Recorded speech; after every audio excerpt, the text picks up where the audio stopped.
রাজধানীর আদাবরে বিএনপির ভারপ্রাপ্ত চেয়ারপারসন তারেক রহমানের পক্ষ থেকে ৩০ নং ওয়ার্ড যুবদলের ইফতার ও দোয়া মাহফিল অনুষ্ঠিত হয়েছে।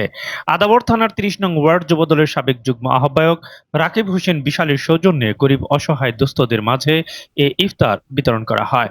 এ সময় ঢাকা মহানগর উত্তর যুবদলের যুগ্ম আহ্বায়ক ও সাধারণ সম্পাদক ও দারুসালাম থানা যুবদলের সাবেক সাধারণ সম্পাদক মনিরুল ইসলাম মনিরের সভাপতিত্বে প্রধান অতিথি হিসেবে উপস্থিত ছিলেন ঢাকা মহানগর উত্তর যুবদলের সিনিয়র যুগ্ম আহ্বায়ক মনিরুল ইসলাম স্বপন।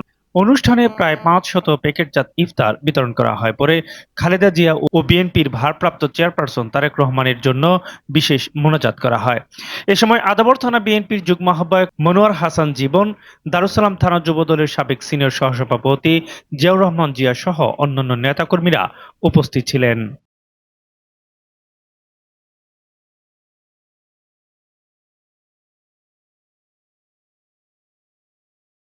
দেশনেত্রী বেগম